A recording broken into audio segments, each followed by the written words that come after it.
Hey guys, back again with another review. This time I'm reviewing Hazard Jack from 2014. It came out on the 13th of May in the USA. I don't know when it came out anywhere else, but I'm just saying because that's what I know. So here we go. So basically, let's get into the cast. So we've got Amanda Maddox, Alison Lanny, Kevin James Borman, Macaulay Gray, Jason O'Neill Hudson, Amy Bello, Jeremy Eberstein, Sean Hart. There's some more as well, but to be honest, it doesn't really matter. The first four actually mattered because they're basically the ones you get to know. So basically, at the beginning of the film, you get this woman screaming. It looks like he's got this. There's this bloke in like this gear, construction gear, a safety helmet, tall belt, boots, you name it. Big muscly bloke he is. Looks like he's a professional wrestler in the size, like Hulk Hogan size when he was in his prime. And it's like he's going to kill her and that, and it goes back to this bloke getting a phone call. And he's getting a phone call basically about noises from the abandoned hospital. So he sends a security guard there, who's Sean Hart. And he goes there and he looks around, sees nothing, hears some noises, and then he gets hit on the head and a drill goes into him. Now, my first problem with this film is nearly all the kills, if not all of them, are off screen. So, for instance, when he's getting drilled, you don't see it. The blood spurts and you hear the drill going down, but you don't see it. And in slasher movies, we kind of want to see the kills. We want to see how gruesome they are. And we want to see how great they're going to be, because that's what a slasher is about. It's about the tension, suspense, and the excitement of what the kill's going to be like. So he basically dies, the bloke, and then it basically goes back again to another scene of this big bloke coming into this office, and basically his boss letting him go and saying, you know, you've got anger problems, you need to get your post-traumatic stress disorder sorted, PTSD, because you keep having violent outbursts. So the bloke at the time's punching his fist and all this, and he's getting upset, but you don't see his face. For the whole movie, you never see the killer's face. You just see the mask and see that someone sees it, but you don't. So he walks out the office, and basically then you get these people, these teenagers at school. Basically, I'm guessing it's a university or college.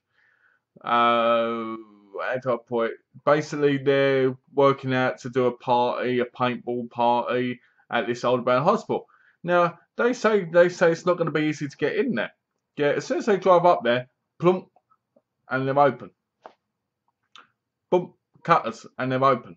It's open. They can go straight in, and you're like, how was this not easy?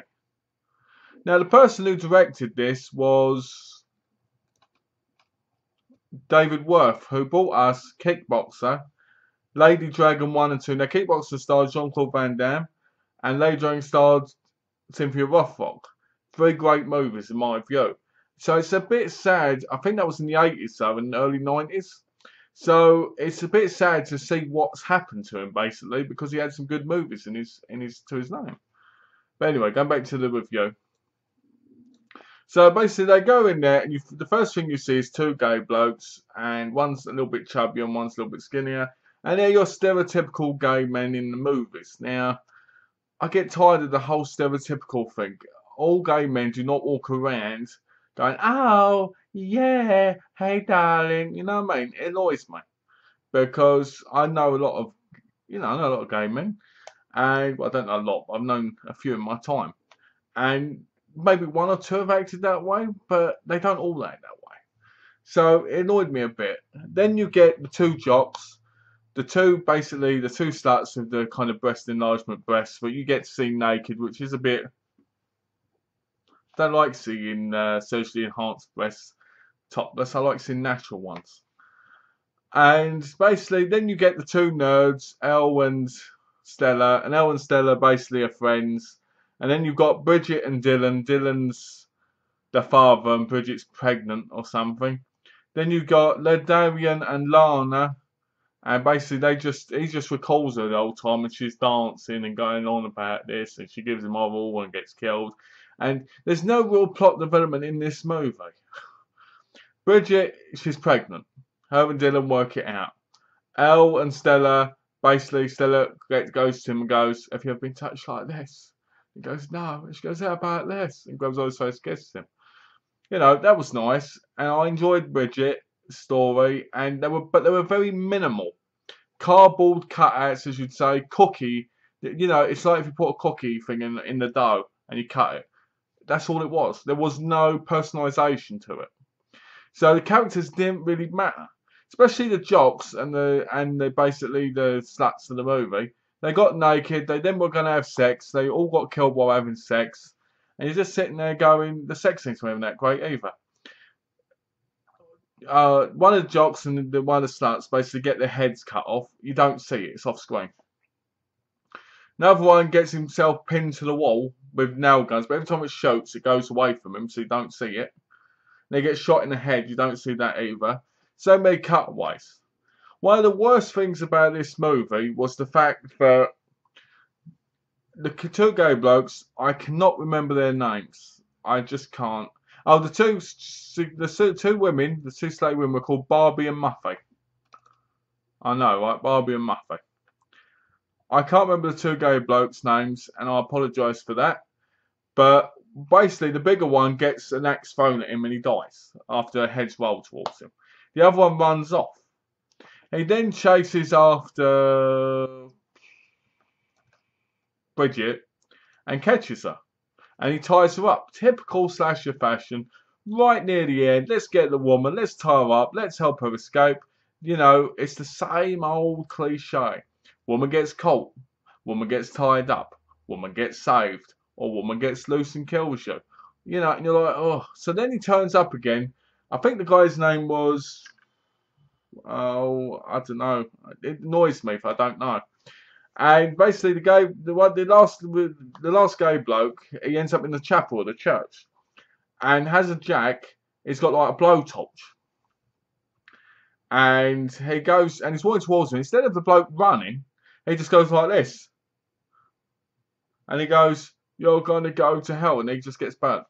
And they're like, "What a way to die! Not even fighting back." It was like that's what it was this week. No one was fighting back. So basically, Dylan goes to save Bridget, and he gets in a fight with him. Now, to get in this fight with Hazard Jack, this big, massive bloke with hand saws and axes and hammers and screwdrivers and power saws and all this other stuff, I'm not going to take a bit of metal. I'm going to take my paintball gun when he's got a mask on his face and it's not even going to affect him. Yeah. So when he starts getting attacked, he's like, oh, with the gun, gets flung across the room, then picks up this metal pipe, like, yeah. And you're like, this bloke would not beat Hazard Jack. The bloke was too massive. He'd be like, ugh, and the guy would be on the floor. So he's basically pushing it down, and the handsaw cuts between the pipes, and he looks up, and Elle and Bridget come running through the door with a trolley thing. Like, you know, like the bed trolleys. But it's got stuff on it, you know, like, I don't know what they're called. Equipment trolleys? Whatever. So, you get what I mean. It's in a hospital, they have those trolley things, don't they? It wasn't a bed trolley, I don't think. I think it was something else. It might have been a bed trolley. Either way, doesn't matter. You get the point. So, they run in, they push it towards Hazard Jack. It goes back into this explosive chemical stuff, and it explodes with really bad CGI, and everybody thinks he's dead. Now, realistically, I know it's going to sound silly, but realistically, if they did that, all he'd have to do is put his hand down and he'd stop them. So it seemed a bit ridiculous that they could push him that far. I mean, you see the size of the bloke, it's like, ooh, it'd be like trying to push Hulk Hogan over in his heyday. You know, it just didn't seem right. It was a really, really terrible way to basically end Hazard Jack. That was his name, actually, in the movie, Hazard Jack. So, he's basically going, so basically, they leave. And they're like, oh, we've made it. And they back out the building at the gates.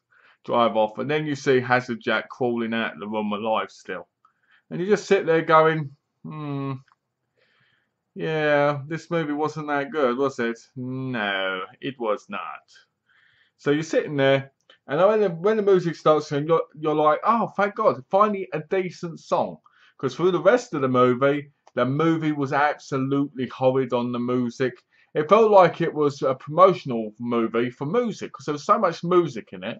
There's all this ridiculous, like there's a 10-15 minute ridiculous stripping scene where they're playing paintball and they're all stripping. And you're just like, well, the two jocks and the two Muffy and Barbie. And you're just sitting there going, I don't want to see this. And you're just like bored witless, because the movie has no real progression. The killer is weak because you don't get to see the kills. There's bits where you see the killer just standing in the hallway, like all menacing. Just standing there with... And those scenes would be effective if it actually provided the build-up to an actual kill. But instead, it was him basically walking behind people for like half an hour, going... and standing in doorways. And you're like, come on, kill people. And he obviously gets to kill the first lot, because he kills that woman at the beginning a little bit later on in the video. So, the thing that gets me is, they're supposed to be paintballing, right? The blue team and the red team. The red team seems to be made of horny people, and the blue team seems to be made of people who want to sleep. Because when the red team have got some time to spare, because they're going to start paintballing at midnight, which never actually happens, no paintballing whatsoever, other than the let's strip thing. The red team go off and have sex. So one of the jocks, Randall, and Barbie or Muffy, whatever one it is, go off to have sex. And then the other guy with Barbie or Muffy, whoever it is, the other one is, goes off to have sex with her. And then what's his name? Damien and Alana, they go off to have sex. And it's like that whole team is all about having sex. And it's terrible. And then the other team, they're all asleep. They all get woken up by screams and stuff. And it's just like, you know, I'd like to recommend it. I'd like to say, you know what, it wasn't that bad. And to be honest with you, it kept my attention. But I think it was because I'm more of a hardcore slasher fan than I enjoyed it. The fact that I wanted to see if it got better, and if it won't get worse kind of thing. And to be honest, it's like they've all got mobile phones, right? I'm sure they have. But no one can call in the hospital. You're sitting there going, he's got power for his power saws and his power drill and all this, but you can't get a reception in an abandoned hospital. Why didn't you go outside? Nope. As always in most horror movies, they drive off without the police coming or anything. So what about all the dead bodies? If Hazard Jack's not found, they're going to think they killed them. But we never find that out in the movie, do we? So, well, we do, but not all the time. So, some of the characters were pretty good. Like I said, Amanda Maddox and Alison Lanny, they were great as Bridget and Stella. But they still didn't have no real character development. There was no real story either. It was like someone with PTSD.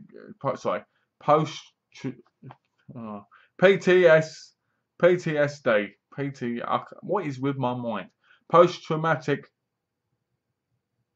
stress disorder. That's it. It was like somebody who's got that. Now, for some reason, is killing people, right? But he does it in a hospital, an abandoned hospital. What's that about? Surely it's one of those things that is like on purpose. I mean, they try and say that it's his mental health condition from being in Vietnam. But you're sitting there going, I'm sure it's Vietnam. You're sitting there going, but why is he doing it in an abandoned hospital? So that didn't make sense. I felt like we never got to know Hazard Jack as a person, just that he had PTSD. And I felt really bad for him, but you didn't get to know anything about him. There's a bit where he's got Bridget tied up, and he's talking to her, and she's talking to him, and he lifts his mask up, but you don't see it, and he puts it back down. And I was like, I wish we'd have known the pain that was in his eyes and stuff, you know? But no. So the movie my final thoughts on the movie are simple. It's your run-of-the-mill slasher with nothing really good or new about it. All cliched, same old stuff you've seen before. Sadly, not even done that great. The kills are off screen, which ruins it. You do see some heads, but you can tell that they're on the people and that they're under the table, kind of thing, which isn't such a bad thing. But when they're moving a bit, it is. So it wasn't the best movie. It wasn't great, and it wasn't good, and it wasn't okay. It was one of those really bad movies that you watch and you didn't mind watching, but you'd never watch again. You know, because if you've never seen it before and you go in, you're going to be really disappointed and angry about it. But at least you'll hopefully finish it through. It's not a film I recommend at all because I think only hardcore slasher fans would be able to watch it because it's extremely disappointing. But as a slasher fan, you want to see what happens. You want to know. You want to get to see basically, where the story goes. And sadly, the story goes nowhere. Other than Bridget being pregnant, there's nothing to it really. And the guy having the post-traumatic stress disorder, there's nothing to it. And I think that's disappointing because they could have really moved it more forward. And the fact that it was directed by David Worth as well and partly written by him, to me shows it could have been so much better. But just like Wes Craven, I think he's kind of lost his touch. And I think that's quite a sad thing when you respect their other works. So my final rating for it will be a 1.5 because out of 5. Because 1.5 out of 5 because it was an okay watch. It wasn't great and it's not a film I'd recommend. It's for hardcore slashers who've got nothing else to watch and want to watch a terrible slasher basically that doesn't bring anything new to the table. It's full of cliches and you won't want to watch again. It'll be that film that if you have it in your DVD collection, you'll watch it once and you'll put it at the back and you'll forget about it. And all you'll remember is, oh, it was a bad film basically. So, yeah, that's Hazard Jack from 2014. As always, guys, thanks for watching. And have a lovely day. And please, if you haven't already, please subscribe up here. Thanks for watching, guys. Take care and have a lovely day.